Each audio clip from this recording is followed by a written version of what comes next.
তো দেখো ত্রিপুরা মাধ্যমিক কোশ্চেন ব্যাংক সলিউশনের ইকোনমিক্স যে আমি একটা সিরিজ শুরু করেছি এমসিকিউ বা এক পান যেটা আনসার বা সম্পূর্ণটা আনসার দেবো, এটা হলো আজকে এটা পার্ট 2। ঠিক আছে, তো পার্ট 1 ভিডিওতে আমি 1 থেকে 8 নম্বর অবধি কোশ্চেন আলোচনা করেছি। আজকে 9 থেকে এর পরবর্তী দেখি কতটা আলোচনা করতে পারি। ঠিক আছে, তার কথা নাম্বার চলো শুরু করছি। প্রথম কোশ্চেন যে 9 নম্বর, ভারতে নতুন শিল্পনীতি কবে ঘোষিত হয়? ঠিক আছে, ভারতে নতুন শিল্পনীতি কবে ঘোষিত হয়? উত্তরটা কি 1991 সালের 24 জুলাই। ঠিক আছে, 1991 সালের 24শে জুলাই নতুন শিল্পনীতি ঘোষিত হয়। ক্লিয়ার? আশা করি সবাই বুঝতে পারছো। তো উত্তরটা কি 1991। তো তোমরা মনে রাখবে কিভাবে, যে ভারত এইভাবে মনে রাখবে ভারতের নতুন শিল্পনীতি বলে রূপঙ্কর স্যার বলেছে বা রূপঙ্কর দাদা বলেছিল যে 1991 ভারতের নতুন শিল্পনীতি। মানে এমন সেন্সে এমন জিনিস মনে রেখে দেবে যাতে মানে কোনো একটা ট্রিক্সের সাহায্যে বা কোনো একটা লিঙ্ক ভেবে মনে রাখবে।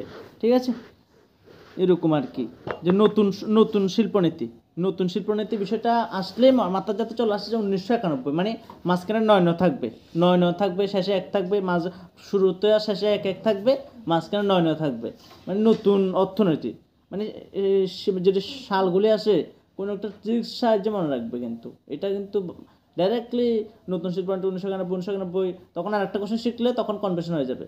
তো নতুন শিল্পনীতি বিষয়টা মানে কিছু একটা ট্রিক্সের সাহায্যে তুমি মনে রাখবে আর কি, যে নতুন শিল্পনীতি মানে 1991 এরকমভাবে আর কি। তারপরে 10 নম্বর কোশ্চেন, এমজিএন রেখা প্রকল্পে কত দিনের কর্মনিশ্চয়তা প্রদান করা হয়? এটা আমরা সকলে জানি 100 দিনের। ঠিক আছে, টোটাল 100 দিনের। তো এমজিএন রেখা মনে আসলে এটা এমজিএন রেখা কবে হয়েছিল? 2005।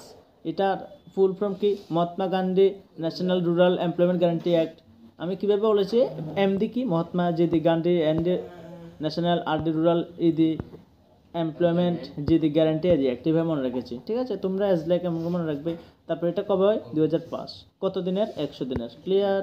তারপরে 11 নম্বর, আমরা ইকোনমিক্সের মধ্যে পড়েছি প্রচ্ছন্ন বেকারত্ব এবং ছদ্ম বেকারত্ব। ক্লিয়ার? তো প্রচ্ছন্ন বেকারত্ব কখন সৃষ্টি হয়? শহরাঞ্চলে। ঠিক আছে, মানে কোথায় সৃষ্টি হয় এটা হলে ভালো হতো আর কি কোশ্চেনটা। তো উত্তরটা কি? শহরাঞ্চলে। তো ছদ্ম বেকারত্ব কখন সৃষ্টি হয়? শহরাঞ্চল ও গ্রামাঞ্চল উভয়ই ছদ্ম বেকারত্ব সৃষ্টি হয়। আর প্রচ্ছন্ন বেকারত্ব কখন সৃষ্টি হয়? শহরাঞ্চলে। ঠিক আছে, তো দেখো তোমাদের একটু ক্লিয়ার করে দিচ্ছি যে প্রচ্ছন্ন বেকারত্ব এবং ছদ্ম বেকারত্ব বিষয়টা। তো যেমন ছদ্ম বেকারত্বর কথা যদি তোমাদের আমি বলি, যেমন ধরো তোমাদের বাড়িতে আজকে কাজ করতে হবে, ধরো সাপোজ ধরো এই পরিমাণটা কাজ করতে হবে, এই জিনিসটা। ঠিক আছে, তো এই সম্পূর্ণ কাজটুকু করতে হলে তোমাদের প্রয়োজন ধরো 10 জন শ্রমিকের। ঠিক আছে, তো তোমাদের ধরো হেডমিস্ট্রি যে রয়েছে কাজের, তো সে ধরো 12 জনকে দিয়ে দিয়েছে। ঠিক আছে, যে মানে যাতে তোমাদের লস হোক, তার যাতে লাভ হোক। ঠিক আছে, এই জন্য 12 জনকে দিয়েছে কাজ করার জন্য, এই কাজটুকু করার জন্য 12 জন শ্রমিক পাঠিয়েছে। কিন্তু এই কাজটুকু কিন্তু 10 জনেও করতে পারবে।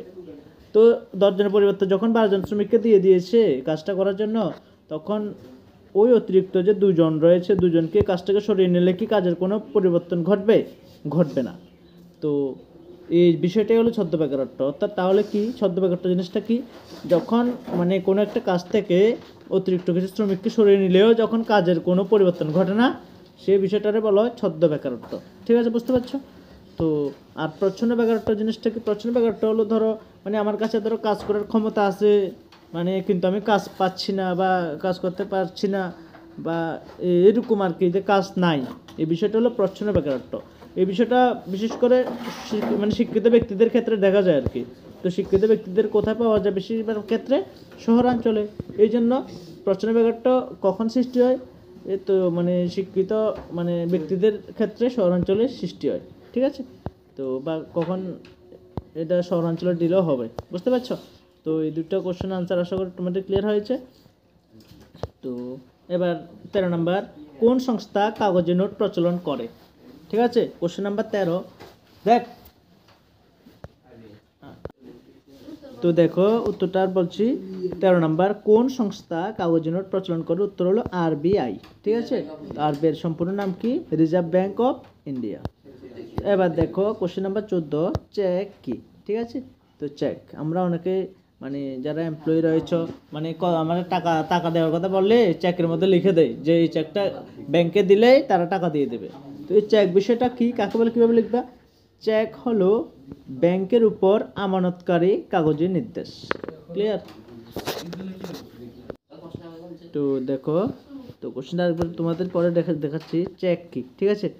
চেক হলো, ঠিক আছে, মানে চেক বিষয়টা হলো, চেক হলো ব্যাংকের উপর, ঠিক আছে, আমানতকারী কাগজে নির্দেশ।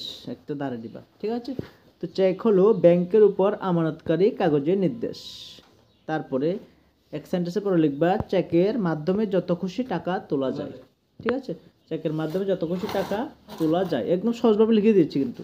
চেক হলো ব্যাংকের উপর আমানতকারী কাগজে নির্দেশ। তারপরে চেকের মাধ্যমে যত খুশি টাকা তোলা যায়। ক্লিয়ার? তারপরে দেখো কোশ্চেন নাম্বার 15, গেট এর সম্পূর্ণ নাম কি? ঠিক আছে, GATT, গেট, গেটের সম্পূর্ণ নাম কি? উত্তরটা দেখো, general agreement on traffics and trade. ঠিক আছে, তো স্পেলিংগুলো দেখো, general, GENERAL, general agreement, AGREE, agreement, MENT, মানে agreement, on traffics, TRIFFS, traffics and trade, TRADE, trade. Clear আশা করি? তো তারপরে দেখো question number 16, traffics, TARIFFS, tariffs, traffics না, tariffs, tariffs and trade, TRADE, trade. তো কোশ্চেন নাম্বার 16টা দেখো, ভারতের GDP এর উল্লেখযোগ্য উৎসের নাম কি? উত্তরটা লিখবা পরিষেবা ক্ষেত্র।